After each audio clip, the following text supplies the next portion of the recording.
മനോഹരമായ പഴഞ്ചൊല്ല് കേട്ടിട്ടുണ്ട്. Time and tide not wait for anyone. സമയവും കടലിൽ നിന്നും ആർത്തുല്ലസിച്ചു വരുന്ന തിരമാലകളും ആർക്കും വേണ്ടി വെയിറ്റ് ചെയ്യില്ല എന്നുള്ളത്.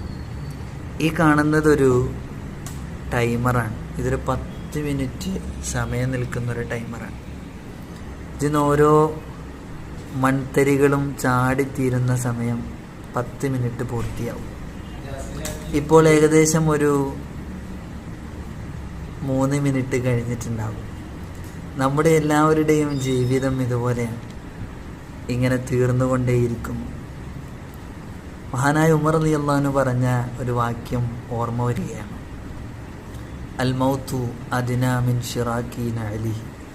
ഒരു മനുഷ്യൻ്റെ അവൻ ധരിച്ചിട്ടുള്ള ചെരുപ്പിൻ്റെ വാറ്, ചപ്പലിൻ്റെ വാറിനേക്കാളും അവനിനോട് അവൻ്റെ മരണം അടുത്തുകൊണ്ടേയിരിക്കുന്നുണ്ട്.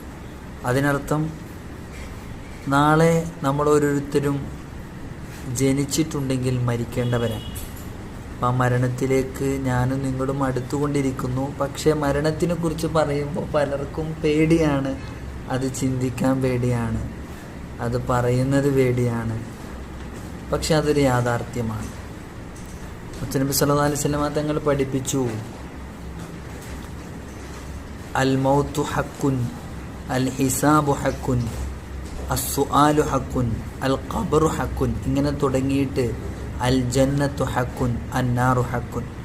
മരണവും അതുപോലെ മരണാനന്തര ജീവിതവും ഖബറും സ്വർഗവും നരകവും ഒക്കെ അത് യാഥാർത്ഥ്യമാണ്.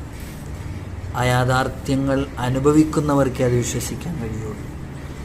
അതുകൊണ്ട് നമ്മളിൽ നിന്നും നഷ്ടപ്പെട്ടു പോയിക്കൊണ്ടിരിക്കുന്ന സമയം, ഈ സമയങ്ങൾ നമുക്ക് ഒരുപാട് നന്മകൾ നിറഞ്ഞതാക്കി, സുഹൃതങ്ങൾ നിറഞ്ഞതാക്കി.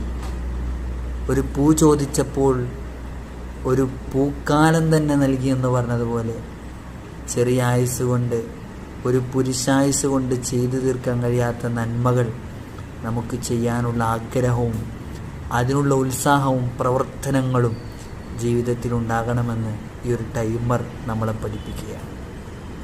സമയം നഷ്ടപ്പെടുത്തരുത്, വിലപ്പെട്ടതാണ്. അതിന് വിലകൾ നൽകി ജീവിതത്തിന് ഏറ്റവും നല്ല വാല്യൂ ഉള്ളതാക്കി മാറ്റാൻ എനിക്കും നിങ്ങൾക്കും സാധിക്കട്ടെ എന്ന പ്രാർത്ഥനയോടെ ഈ ഒരു കുറിപ്പിന് അവസാനം കുറിക്കുന്നു.